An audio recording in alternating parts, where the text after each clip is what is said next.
You're watching South Asian Newsline, and here are the top stories we are tracking for you on Wednesday, the 23rd of April. India's PM Modi holds talks with Saudi Arabia's Crown Prince in historic visit to Jeddah. At least 26 civilians killed in deadliest terror attack in Jammu and Kashmir in over 2 decades. And in major victory, Bangladesh's Yunus acquitted of corruption charges by top court.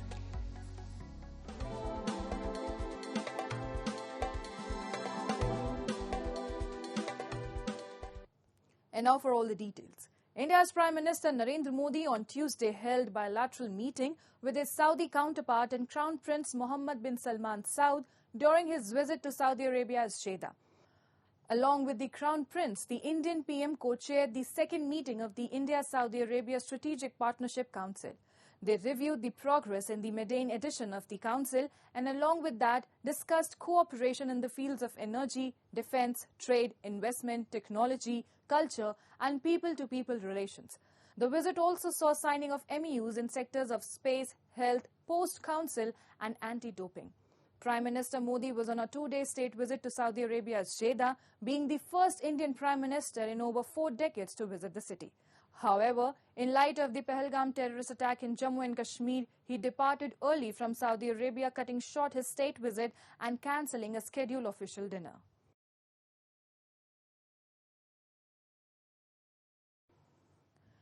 At least 26 civilians were killed and 17 others in a terror attack in India's Pahalgam, the deadliest assault in the region in nearly 2 decades. The Resistance Front, a proxy of Pakistan-based Lashkar-e-Taiba, has claimed responsibility for the massacre of tourists. Prime Minister Narendra Modi, cutting short his Saudi Arabia visit, chaired an urgent cabinet meet as global leaders, including US President Donald Trump, condemned the attack and vowed the support. We have a report. In the worst attacks on civilians in nearly 2 decades, at least 26 people were killed and 17 others were injured after terrorists opened fire at tourists in India's Jammu and Kashmir territory. The attack took place on Tuesday in a meadow in the Pahalgam area of the scenic Himalayan Federal Territory, and the dead included 1 Nepalese national and several government officials, reports have suggested. India's Home Minister Amit Shah rushed to Srinagar on Tuesday evening and was at the attack site on Wednesday to take stock of the situation in the region. Prime Minister Narendra Modi, who was on a state visit to Saudi Arabia, also cut short his visit and returned to New Delhi on Wednesday. He was briefed by officials immediately upon his return. Later in the day, he also chaired the Cabinet Committee of Security, chalking out India's response in the matter. According to officials, at least 4 terrorists fired from close range at the tourists, with the Resistance Front, a proxy of Pakistan-based terror group Lashkar-e-Taiba, claiming the responsibility of the attacks. A search operation by the security forces was in progress till the last reports came in. terrorism के खिलाफ हमारी zero tolerance की policy है। भारत का एक-एक नागरिक इस कायरतापूर्ण हरकत के खिलाफ एकजुट है। मैं इस मंच से देशवासियों को आश्वस्त करता हूं, घटना के मद्देनजर भारत सरकार वो हर कदम उठाएगी जो जरूरी और उपयुक्त होगा।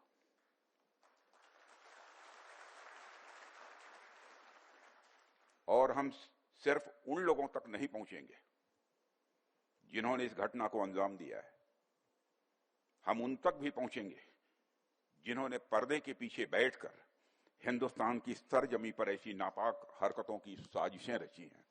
कोई कोइंसिडेंट नहीं है कि आसिफ मुनीर पाकिस्तान आर्मी चीफ 2 दिन पहले ही इस तरह की बातें करता है और उसी के गुर्गे यहां इस तरह की वारदात करते हैं। ये कोई नॉर्मल टेररिस्ट नहीं है, ये पाकिस्तान आर्मी एसएसजी के लोग हैं। वो टेररिस्टों का बेस बना के अंदर आए हुए हैं।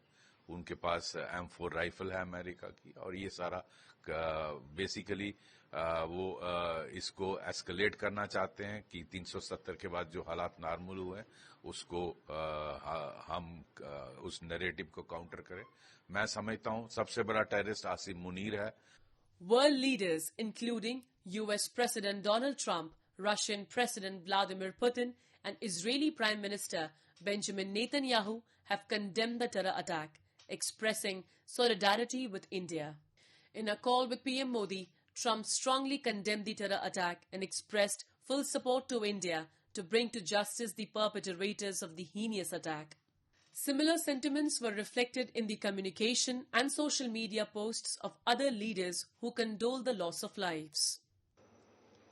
Kashmiri activists and members of the POJK diaspora communities slammed Pakistan for aiding the terrorists and terror groups conducting such attacks in Kashmir region. Pakistan said it only provides moral and diplomatic support to separatists in Kashmir. और हम इस दुर्घटना पे बहुत परेशान हैं। जवान लोग बेचारे वो सयाह करने आए थे, हमारा वतन देखने आए थे।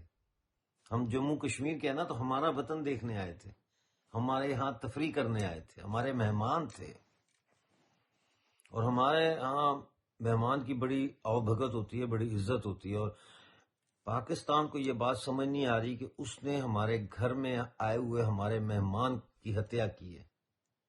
तो इनसे ये बर्दाश्त नहीं हो रहा कि लद्दाख डेवलप हो गया है, सड़कें बन रही हैं, ब्रिजेस बन रहे हैं, इन्वेस्टमेंट आ रही है, लोग आ रहे हैं,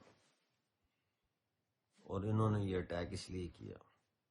उसको कंडेम करते हैं हम, लेकिन कंडेम करना काफी नहीं है। इसका परमानेंट सॉल्यूशन उसकी तरफ जाना पड़ेगा। The attack is being seen as a major setback for the Jammu and Kashmir region, which was relatively calm and was returning to normalcy after years of terror attacks. Attack on the tourists is also subjected to affect the local economy, which is largely dependent on tourism, both domestic and international. Meanwhile, Pakistan's Defence Minister Khwaja Asif distanced Islamabad from the bloodshed in Pahalgam, describing the violence as homegrown and part of a wider rebellion against India. While New Delhi has yet to officially point fingers, Asif launched a counter-offensive during an interview with Pakistan's Live 92 news channel. He said Pakistan has no connection with this. These are not acts of foreign interference, but local uprisings and homegrown forces, he emphasized. These statements sharply diverges from New Delhi's long-standing position that cross-border terrorism, particularly from groups allegedly backed by Pakistan, fuel unrest in Jammu and Kashmir. This comes as the resistance force linked to Pakistan's LET terror group has claimed responsibility for the Pahalgam massacre. While Asif said that Pakistan opposes terrorism under any circumstances, he suggested India's treatment of its own citizens was leading to armed resistance. Blaming Pakistan becomes an inconvenient excuse, he added.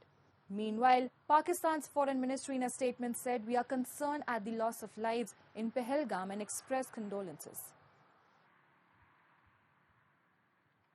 Moving on. Pakistan's Finance Minister Mohammed has expressed plans to boost trade with the US by removing non-tariff barriers and encouraging more imports from America.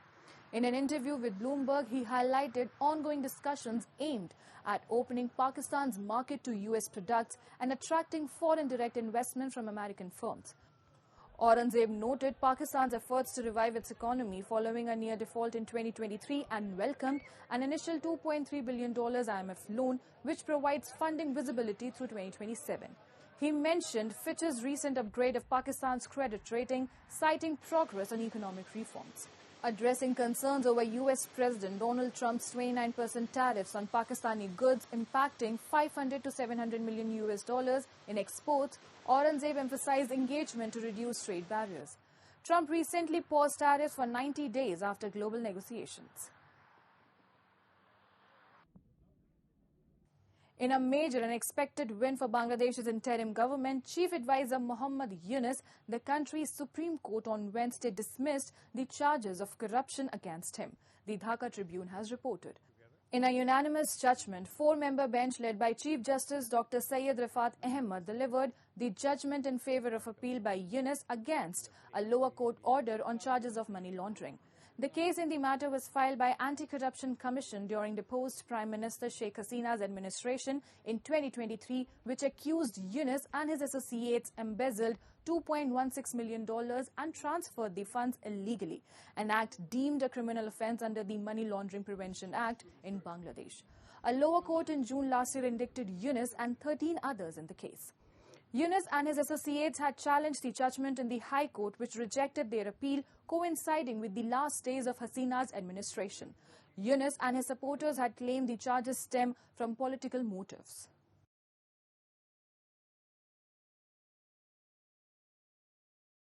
Sri Lanka is on track to post growth of 3.5% this year, but the island nation faces challenges from hefty US tariffs and high poverty rates, the World Bank has said in its latest report. The island nation posted growth of 5% last year, rebounding from a far-reaching financial crisis sparked by a record dollar shortfall 3 years ago with support from a $2.9 billion IMF program. But the government is worried that tariffs of 44% imposed by US President Donald Trump's administration will affect about $3 billion of its exports and hurt its economic recovery. While Sri Lanka's economy is bouncing back stronger than expected, a significant portion of the population, about a third, remains in poverty or is at risk of falling back into poverty, David Sislin, World Bank Division Director, said in a statement. The World Bank projects that Sri Lanka's growth will slow further to 3.1% next year, also unchanged from October's projection.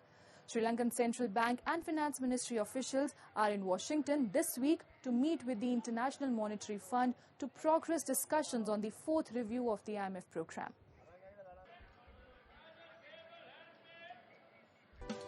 That's all in tonight's edition. We will see you same time tomorrow. Good night.